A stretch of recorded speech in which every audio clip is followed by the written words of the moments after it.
कई लोग खाना खाने के थोड़ी देर बाद ही टॉयलेट की तरफ भागते हैं। ऐसे लोगों को आमतौर पर दिन में बहुतों बार शौच के लिए जाना पड़ता है और हर बार मल में चिकना पदार्थ आने की शिकायत होती है।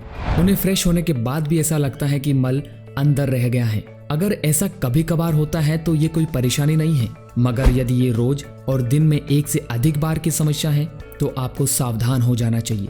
खाना खाने के बाद तुरंत पोटी लगना इस बात का संकेत है कि आपका पाचन तंत्र और लीवर में बहुत बड़ी गड़बड़ है। ज्यादातर लोग इस समस्या को नजरअंदाज करते हैं और भोजन के खेल को न समझकर वह मनमानी के अनुसार ही चलते रहते हैं। एलोपैथिक डॉक्टर्स इस समस्या को IBS नाम देते हैं। IBS यानी इरिटेबल बाउल सिंड्रोम। ये नाम इसे इसलिए दिया गया है क्योंकि इस समस्या में बड़ी आंत प्रभावित होती है और वह इरिटेबल यानी इरिटेट हो जाती है और अंदर आए हुए भोजन को पचने से पूर्व ही आगे की ओर धकेल देती है। आपको पता होना चाहिए कि हमारा भोजन आमाशय में टूटता है और पूरा भोजन रस की तरह पतला होने के बाद छोटी आंत में जाता है। इस छोटी आंत में भी 3 दरवाजे हैं जहाँ पर भोजन का पूर्ण पाचन और पोषक तत्वों का अवशोषण होता है। पचे हुए भोजन के अवशोषण के बाद भोजन का वह भाग जिसका पाचन नहीं हो पाता है वह बड़ी आंत में चला जाता है, जहां पर बड़ी आंत उसमें से पानी अवशोषित कर लेती है। पानी के अवशोषण के बाद अपचित भोजन अर्धठोस हो जाता है और बड़ी आंत के अंत में मलाशय में जाकर इकट्ठा हो जाता है। अब IBS, जिसे आयुर्वेद में संग्रहणी रोग कहा गया है, इसमें हमारे द्वारा होने वाली खान पान की गड़बड़ और अन्य कारणों से भोजन को पचाने वाली अग्नि बिगड़ जाती है। अग्नि से तात्पर्य पाचक रस एवं भोजन को पचाने वाले एंजाइम से है, क्योंकि ये इस समस्या में ठीक से नहीं बनते हैं और भोजन छोटी आंत में पड़ा पड़ा विकृत हो जाता है, यानी भोजन विषाक्त हो जाता है, जिसके कारण आम यानी आव का निर्माण ज्यादा होता है और ये आम ही मल के साथ चिकने पदार्थ के रूप में बाहर निकलता है और ये IBS के रोगी में आम बात है। लंबे समय तक अगर ऐसा ही चलता रहा तो ये आम यानी कच्चा रस जिसे हम कहते हैं यह पूरे शरीर में फैलने लगता है और शरीर के हर जॉइंट में जाकर जमने लगता है जो यूरिक एसिड कहलाता है और फिर ही शरीर में आर्थराइटिस, गठिया जैसे दर्द उत्पन्न होने लगते हैं। एक बार पुनः ध्यान दें कि शरीर में जब रस, रक्त, मांस, मेद, अस्थि, मज्जा, वीर्य इन सप्त धातुओं में से पहली रस धातु का पाचन जब ठीक से नहीं हो पाता तब ही शरीर में आमवात का निर्माण होता है और ये सब शरीर की अग्नि बिगड़ जाने के कारण होता है, जिसमें खानपान तो है ही, साथ ही में आयुर्वेद में बताए 14 प्रकार के वेगों को रोकने से भी अग्नि बिगड़ जाती है, जिसमें मल वेग को रोके रखना, पेशाब लगने पर भी नहीं जाना, नींद आने पर भी नहीं सोना, छींक आने पर भी रोकना, उबासी को रोकना, उल्टी को रोकना, अपान वायु आने पर भी शर्म की वजह से रोके रखना, वीर्य के वेग को रोकना। ऐसे करके 14 प्रकार के वेग आयुर्वेद में बताए गए हैं जिन्हें रोकना बीमारियों को न्योता देने जैसा है। जिसको भी IBS संग्रहणी की समस्या है उन्हें सबसे पहले अपने भोजन में होने वाली गलती को सुधारना होगा, क्योंकि IBS कोई रोग नहीं है, यह खानपान और दैनिक दिनचर्या में होने वाली गड़बड़ की वजह से है। खानपान में आपको किस बात का विशेष ध्यान रखना है यह आपको वीडियो के आखिर में बताया जाएगा। उससे पहले आप यह जान लीजिए कि संग्रहणी 4 प्रकार की होती हैं और चारों में आयुर्वेद चिकित्सा अलग अलग दवाई देने की सलाह देता है। जब तक आपको IBS संग्रहणी की 4 किस्में और लक्षण पता नहीं होंगे इस रोग का सही और सटीक इलाज भी नहीं हो सकता। पहली है वातज संग्रहणी।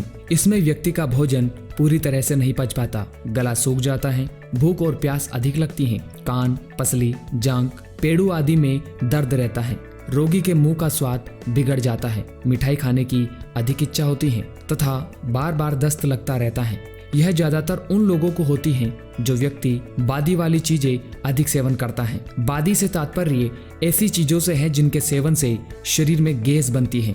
इसके साथ ही जो मैथुन अधिक करता है उनकी वायु गैस कुपित होकर पाचन क्रिया को बिगाड़ देती है। दूसरी है पित्त की संग्रहणी। इसमें व्यक्ति को नीले, पीले और पानी की तरह पतले दस्त आते हैं, रोगी को खट्टी डकारें आती हैं, छाती व गले में जलन होती है, खाना खाने का मन नहीं करता और प्यास अधिक लगती है। ऐसा उन व्यक्तियों के साथ होता है जो अधिक मिर्च मसालेदार भोजन करता है, गर्म चीजों का सेवन करता है, तीखी व खट्टी चीजों का सेवन करते हैं, उसे नीले, पीले, पतले, कच्चे दस्त होते हैं। तीसरी है कफज संग्रहणी। इससे पीड़ित व्यक्ति को उल्टी आती है, बार बार उबकाई आती है तथा खांसी के दौरे पड़ते रहते हैं। और ये कफत संग्रहणी ऐसे व्यक्तियों को होती हैं जो चिकनी, तली हुई, भारी और ठंडी चीजों का सेवन अधिक करते हैं और सेवन करने के तुरंत बाद सो जाते हैं, जिसके कारण खाया हुआ पदार्थ पूरी तरह से पच नहीं पाता है। ऐसे में रोगी को दस्त के साथ आंव भी आने लगता है।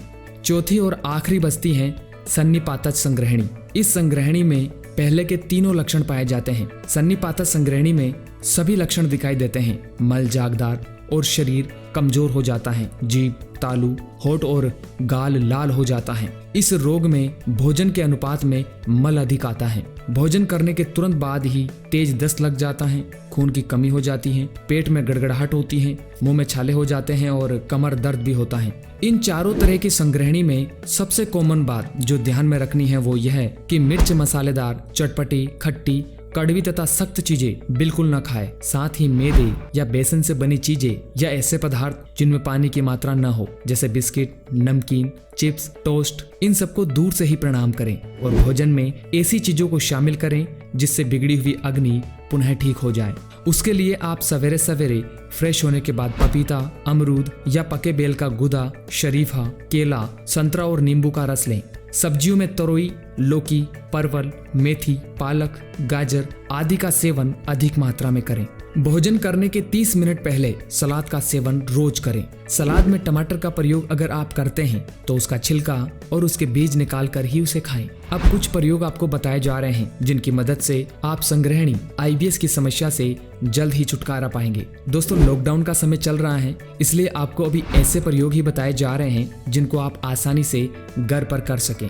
अग्नि को बढ़ाने के लिए बेल फल का सेवन किया जाना चाहिए। ये बॉडी के विषाक्त पदार्थ को बाहर करता है। बेल का फल जो शिवरात्रि में भगवान शिव को चढ़ाया जाता है, यह दीपन पाचन के लिए रामबाण औषधि है। इसका सेवन एक स्वस्थ व्यक्ति को भी करना चाहिए। आप शरबत बनाकर इसका सेवन कर सकते हैं। बेल का शरबत सेवन करने से जल्द ही पुराना आंव, दस्त और सभी प्रकार का संग्रहणी ठीक होता है। बेल का शरबत कैसे बनाते हैं उसके लिए YouTube में पहले से ही बहुत सारे वीडियो बनाए हुए हैं, आप वहां से बनाना सीख सकते हैं। इसके अलावा कुछ अद्भुत प्रयोग भी हैं जिससे बिगड़ी हुई अग्नि धीरे धीरे ठीक हो जाती है। पहला उपाय, कच्चे बेल का सूखा हुआ गुदा 50 ग्राम ले, सौंठ का चूर्ण 50 ग्राम, दोनों को पीसकर आपस में मिला ले। अब 200 ग्राम पुराना गुड़ उसमें और मिलाएं। अच्छे से मिलाने के पश्चात मटर के दाने के बराबर इनकी गोलियां बना ले और सुबह शाम एक एक गोली का सेवन करें और ऊपर से 1 गिलास लस्सी बनाकर पिए। इससे संग्रहणी रोग जल्द समाप्त हो जाता है। दूसरा उपाय, आम के 50 ml ताजे रस में 25 ग्राम मीठा दही तथा 1 चम्मच सौंठ का चूर्ण मिलाकर दिन में 2 से 3 बार लेने से कुछ ही दिन में पुराने संग्रहणी रोग ठीक हो जाता है। अगर किसी व्यक्ति को दस्त के साथ खून भी आ रहा है तो 10 ग्राम शतावरी का चूर्ण सुबह शाम मिश्री मिले हुए दूध के साथ पिए। इससे दस्त के साथ आंव व खून आना बंद हो जाता है। दस्त होने पर एक उपाय यह भी कर सकते हैं, 1 कटोरी ताजा दही लें, उसमें 2 चम्मच इसबगोल की भूसी मिलाएं और इसका सेवन करें। इससे आने वाला मल पूरा बंद कर आता है। इसके अलावा एक बात का विशेष ध्यान रखें कि मानव को सच्ची भूख का एहसास दिन में सिर्फ 2 बार ही होता है। सच्ची भूख का मतलब कड़क भूख से है, इसलिए बार बार कुछ न कुछ नहीं खाना है। जब आपको लग रहा हो कि अब मुझे तेज भूख लग रही है तभी खाना खाएं। और उसमें भी एक बात याद रहे कि अधिक मात्रा में खाया भोजन किसी काम का नहीं है। भोजन पर हमने पहले से ही वीडियो बना रखा है, आप चाहें तो उसे भी देख सकते हैं ताकि आपको भोजन का रहस्य समझ आ सके। भोजन का रहस्य और दिए गए नुस्खों को अगर आप करते हैं तो जल्द ही संग्रहणी IBS की समस्या से आप हमेशा के लिए छुटकारा पा सकते हैं। संग्रहणी को ठीक करने के और भी बहुत से उपाय हमारी वेबसाइट रामबाणौषधि.com में दिए जा रहे हैं, उसका लिंक आपको वीडियो के नीचे दिया गया है। तो आशा है कि सभी मित्रों को यह वीडियो पसंद आया हो। अतः सभी मित्रों से मेरा निवेदन है कि इस वीडियो को उन लोगों तक जरूर पहुंचाएं जो सालों सालों से इस समस्या से जूझ रहे हैं। आपका एक प्रयास किसी के भी जीवन में परिवर्तन ला सकता है। धन्यवाद।